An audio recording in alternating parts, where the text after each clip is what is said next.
পড়তে জানতেন না, 1 2 3 আলিফ বা তাসা এটা যদি লেখা থাকতো উনি পড়তেও জানতেন না, সিগনেচার করতে জানতেন। কেন? আল্লাহ ওনাকে শেখায়নি। দলিল কি? আব্বা জানেন, দলিল নাই। নবী আর উম্মি মানে মূর্খ নবী মানে প্রমাণ করতে চায় বিনা পড়ালেখা। কিন্তু উম্মি শব্দের অর্থ কি শুনেন? কুরআন পাকে একটি সূরা আছে সূরাতুল ফাতিহা। এই সূরাতুল ফাতিহাকে বলা হয় উম্মুল কুরআন, বলা হয় কি হয় না? মানে কুরআন পাকের সরদার। মক্কা শহরকে বলা হয় উম্মুল কুরআ, মক্কাকেও বলা হয় মানে শহরগুলির সরদার, মানে দুনিয়ার সর্বপ্রথম শহর হচ্ছে মক্কা। বুঝতে পারছেন কথা আমার? তো নবী আর উম্মি মানে কি? উম্মি ওই ব্যক্তিকে বলা হয় যে দুনিয়াতে কওরির কাছে পড়েনি, কওরির কাছে শিক্ষা নেয়নি, অথচ সবচাইতে বেশি জ্ঞানী, তাকেই বলা হয় নবী আর উম্মি। বলেন সুবহানাল্লাহ। আমার আল্লাহ বলেছেন ওয়া আল্লামাকা মা লাম তাকুন তাআলাম, নবী আপনি যা জানতেন না আমি সব শিখিয়ে দিয়েছি। এইবার শুনেন, আমার নবী লিখতে জানতেন কি জানতেন না? যদি আমার নবীর সহিহ হাদিস পেয়ে যায় মানতে হবে কি হবে না? আমি একটা হাদিস নাম্বার বলছি, আপনারা বাড়ি গিয়ে খুলে দেখিয়েন তো। বুখারী শরীফ 2699 নম্বর হাদিস। বুখারী শরীফ 2699 নম্বর হাদিস, একেবারে টাটকা সহিহ হাদিস। আমার আপনার নবী নিজের হাতে লিখেছেন কাতাবা মুহাম্মদ ইবনে আব্দুল্লাহ, আমার নবী লিখলেন মুহাম্মদ ইবনে আব্দুল্লাহ, এটাই হলো সিগনেচার। তো বুখারী শরীফের সহিহ হাদিস 2699 আমার নবী নিজেই সিগনেচার করেছে। আর এই লোক বলছে নবী সিগনেচার করতে জানতেন না, হাদিসের পক্ষে হলো না বিপক্ষে হলো? জি। তাহলে মিষ্টি শরবতের মাঝে একটা বিষ যদি মিশিয়ে দিয়ে দেয় তাহলে শরবতটা খাওয়া যায় হবে না। তাই বেঁচে থাকতে হবে। যারা বদ আকীদার লোক যতই ভালো কথা বলুক, এমন একটি মাঝে কথা বলে দিলে আপনার ঈমান আকীদা সব চলে যাবে। আর এখানে একটা আছে কাজ্জাব বিন ইহুদি,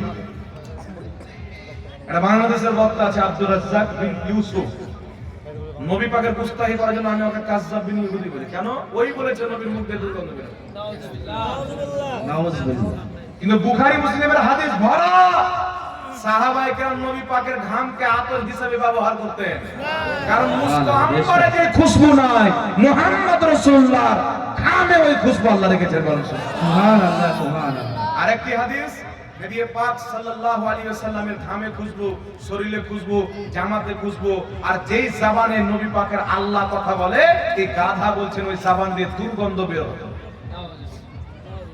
এটা সরাসরি নবীর তাওহীদ। আর সারা পৃথিবীর উম্মত ঐক্যমত নবী মুস্তাফার তাওহীদ কেউ যদি চুল পরিমাণে করে, যতই বড় মৌলবি হোক না কেন, সঙ্গে সঙ্গে কাফির ও মুরতাদ হয়ে যায়। কারণ ইবলিস বড় মৌলবি ছিল না বাবা? ছিল কি ছিল না বড় মৌলবি? ওর ঈমান বেঁচেছে।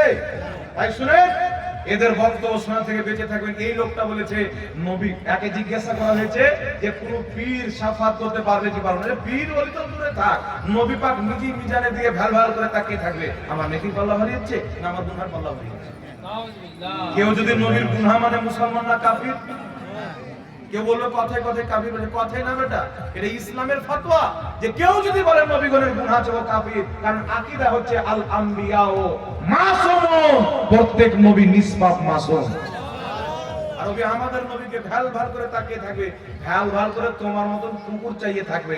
মুস্তাফার চাওয়া ভ্যাল ভ্যাল না, মুস্তাফা জাহান্নামের দিকে তাকিয়ে নাই তো আল্লাহ জান্নাতি করে দেয়, বেঈমানের দিকে তাকালে আল্লাহ ঈমানদার করে দেয়। আর কিয়ামতের ময়দানে মুহাম্মদ রাসূলুল্লাহ নিজের গুনাহগার উম্মতের দিকে রহমতের দৃষ্টি করবে, আল্লাহ গুনাহ maaf করে জান্নাতি বানিয়ে দেবে। সুবহানাল্লাহ। এটা নবীর তাওহীদ না? আমি যদি আপনাকে বলি কি তাকাচ্ছেন ভ্যাল ভ্যাল করে, কে বলবে ওই মৌলবীর ভাষা গান পিছনে কার বক্তব্য শুনবি, চল বাড়ি চল। না কি বলেন, তাওহীদ হবে কি হবে না? আপনার বলা বললে তাওহীদ হবে, নবীর বলা হবে না? নবীর তাওহীদ করনে वाला আমি কি, নিজের বাপ যদি থাকে 3 তালাক দিতে হবে।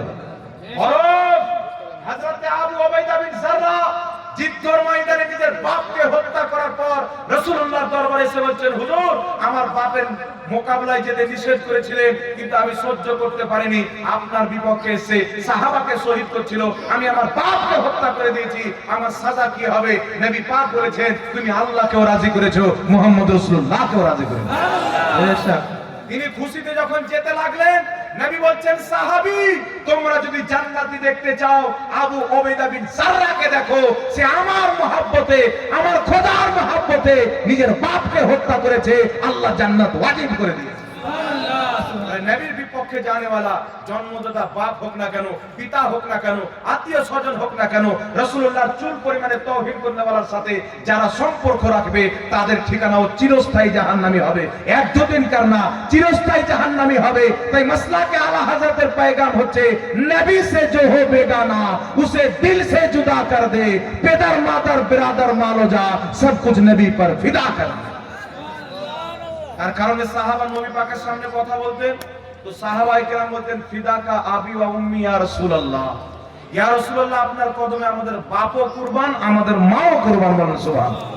তাই আমার নবী বলেছেন, বুখারী শরীফ প্রথম খণ্ড প্রথম অধ্যায় কিতাবুল ঈমানের হাদিস, রাসূল পাক বলেছেন, লা ইউমিনু আহাদুকুম হাত্তা আকুনা আহাব্বা ইলাইহি মিন ওয়ালিদিহি ওয়া ওয়ালাদিহি ওয়ান নাসি আজমাইন। রাসূল পাক বলেছেন, অতক্ষণ পর্যন্ত কেউ ঈমানদার হতে পারে না যতক্ষণ পর্যন্ত নিজের বাবা চাইতে বেশি, মা চাইতে বেশি, ছেলে চাইতে বেশি, মেয়ে চাইতে বেশি, ওয়ান নাসি আজমাইন পৃথিবীর সমস্ত মানুষ চাইতে বেশি আমি নবীকে না ভালোবাসবে, লা ইউমিনু ঈমানদার হবে না, বলেন সুবহানাল্লাহ।